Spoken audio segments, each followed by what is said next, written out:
Hi friends and welcome to Cric Vidya's daily cricket podcast.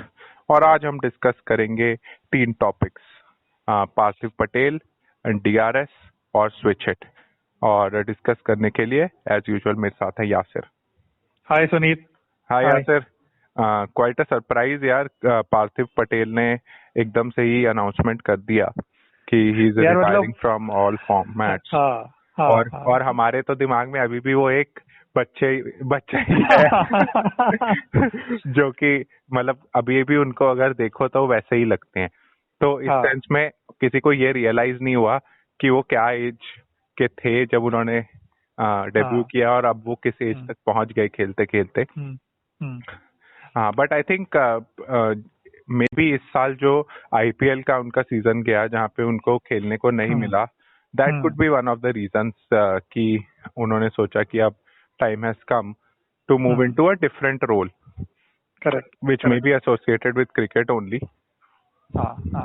तो उस sense में I think जैसे आपने देखा होगा कि आरसीबी में जो अभी फील्डिंग कोच भी हैं वो एक फॉर्मर यंग प्लेयर ही हैं, जिन्होंने just in his prime only decided कि हाँ अब मुझे इंडिया खेलने का शायद चांस ना मिले, I am not good enough, तो why not move into something and still be associated.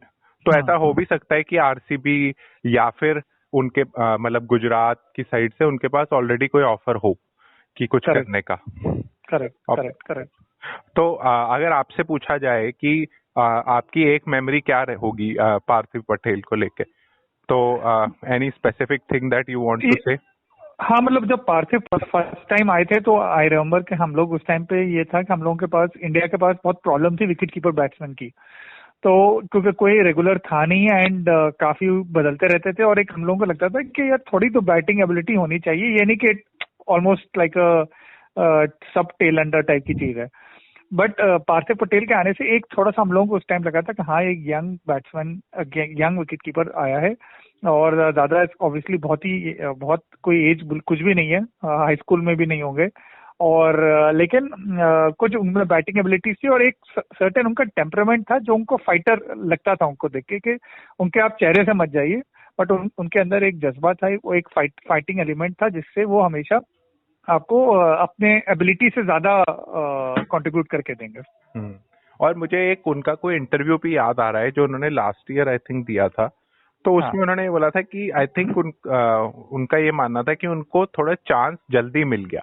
अगर वो थोड़ा सा और उन्होंने किया होता, मतलब पहले अपने आप को डेवलप रणजी खेल के और वो सब खेल के, तो he might have been a better player. और एक्चुअली हुआ क्या है कि वो उनको जैसे ही लिया गया और उसके बाद ड्रॉप कर दिया गया, उसके बाद फिर अपॉर्चुनिटी मिलने कोई मिली ही नहीं। तो अगर वो उनका ये मानना था कि अगर वो अपॉर्चुनिटी पहली उनको 1 साल बाद मिली होती तो मे बी वो लॉन्ग टर्म के लिए वो उसको ग्रैब कर पाते। लेकिन सुनीत, एक चीज है कि हम लोगों को आई थिंक ये अप्रिशिएट करना पड़ेगा कि वो अब आप बहुत बार इत्तेफाक वाली चीज होती है कि एमएस धोनी की होने की वजह से 2005-6 ऑनवर्ड कि बहुत सारे और अच्छे क्रिकेटर्स थे विकेट कीपर्स थे, बट ऑब्वियसली वो धोनी वाला स्टेचर नहीं था लोगों का, तो उन लोगों के करियर जो थे वो थोड़े पीछे रह गए। उसमें दीपदास गुप्ता हो सकते हैं, दिनेश कार्तिक एक एग्जाम्पल है, उसी तरह से पार्थिव पटेल है, ये लोग हमेशा सेकंड चॉइस रहे अपने उसमें प्लेइंग ईयर्स में, और वो एक तरह से धोनी की कैपेबिलिटी को भी बताता है। बट इन लोगों के लिए शायद किसी और एरा में ये लोग बहुत अच्छे विकेट कीपर्स होते हैं इंडिया के लिए। और आईपीएल में भी उन्होंने कंसिस्टेंट परफॉर्मेंस दी, मतलब ही वाज नॉट लाइक कि हाँ टॉप रन स्कोरर रहेंगे, बट हर साल एक ऐसी कंट्रीब्यूशन जो टीम को एक गुड स्टार्ट दे देती है और उसके बाद प्लेटफॉर्म दे देती है। He was not like a match winner, but कि एक कंट्रीब्यूशन टुवर्ड्स विन और एक कंसिस्टेंट कंट्रीब्यूशन, तो उस टाइप का उनका था। तो he was a very utility cricketer, but I think enough chances नहीं मिले। एंड थोड़ा सा ये भी है सुनीत कि थोड़ा सा उनका गेम लिमिटेड था इन द सेंस कि आपको पता था कि इनके 2-3 शॉट्स हैं जो ये खेलते हैं, अगर पावर प्ले खत्म हो जाए तो उसके बाद थोड़ी सी इनको उतनी फ्रीली शायद नहीं खेल पाते हैं, बट उन्होंने अपनी एबिलिटी से ज्यादा परफॉर्म करके दिया और मुझे एक जो टेस्ट इनिंग्स याद है वो उनकी एक 69 रन स्कोर किए थे उन्होंने अगेंस्ट पाकिस्तान, इन पाकिस्तान। वो वाला टेस्ट मैच हम जीते भी थे। आई थिंक रावलपिंडी था जिसमें शोएब अख्तर भी थे, बहुत तेज बॉलिंग कर रहे थे। तो वो उनमें वो एबिलिटी के उनको बहुत बार ये होता था कि हम लोग ओवरसीज स्ट्रगल करते थे तो उनको ओपनिंग भेज देते थे, तो वो ओपनिंग भी करते थे। तो कंप्लीट टीम मैन थे उस हिसाब से। हाँ, आई थिंक उनको हमेशा कोई एक होल फिल करने के लिए ही यूज किया गया, रादर देन कि एक लॉन्ग रन मिला हो। तो आई थिंक वो एक मिसफॉर्चून रहा उनका। करेक्ट। तो चलिए अब अगले टॉपिक पे मूव करते हैं, जो कि है डीआरएस। कल एक कंट्रोवर्सी हुई जहाँ पे डीआरएस का आउट था, बट रिव्यू टाइम खत्म होने से पहले ही बिग स्क्रीन पे वो दिखा दिया गया रिप्ले। तो क्या व्यू है आपका? मतलब can it be like a single, treated as a single one off mistake और आगे बढ़े, या कुछ चेंज की रिक्वायरमेंट है, या मतलब ये तो बेसिकली ब्रॉडकास्टर के साथ बहुत क्लियर अंडरस्टैंडिंग होनी चाहिए कि आपको 15 सेकंड्स तक नहीं करना है। बट अगर कल आप देखें तो ऐसा लग नहीं रहा था कि वो लोग रिव्यू लेने वाले थे। और फिर वो एकदम से आई थिंक वो रिप्ले हुआ है जो भी हुआ, तो उसको देख के ऑब्वियसली समझ में आया कि नटराजन की बॉल पे कि ये आउट हो सकता है। तो एटलीस्ट ऑन फील्ड डिसीजन मुझे सही लगा कि आप अंपायर ने उसको कॉल डाउन, उसको मना कर दिया। हाउएवर ये थोड़ा सा ब्रॉडकास्टर के साथ ये अंडरस्टैंडिंग एंड ये सब चीजें देखना पड़ेंगी कि आप रिप्लेस कितने जल्दी दिखा सकते हैं, नहीं दिखा सकते, वो वाली चीज है। हाँ, आई थिंक एक सिंपल रूल की कभी भी रिप्ले दिखाओ ही मत 15 सेकंड तक, और उससे I think this situation get solved.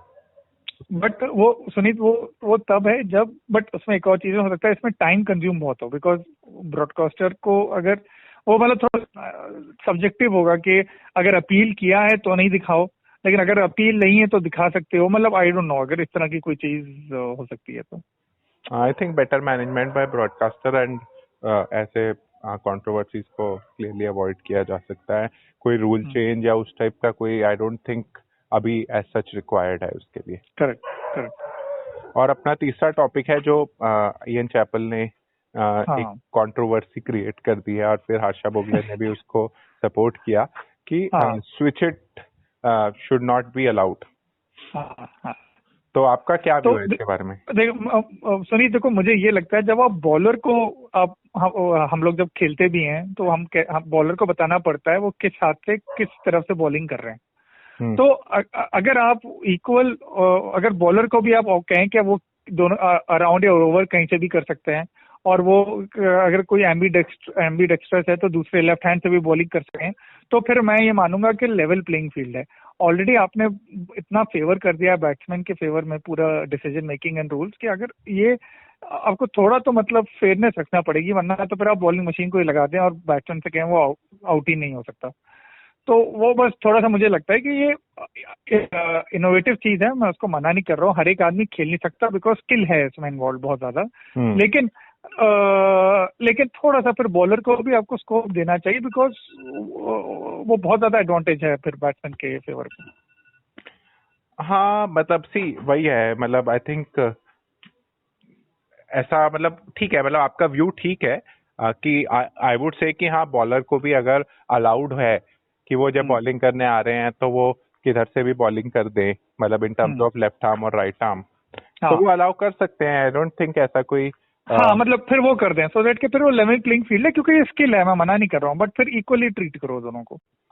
हाँ, तो आई थिंक ये थोड़ा डिबेट रहेगा, बट स्विच हिट को बैन करना is not I think a solution. हाँ, वो इयन चैपल तो बैन ही करा है। इट्स मोर लाइक कि हाँ, आप बॉलर को और कैसा फ्रीडम दे सकते हैं।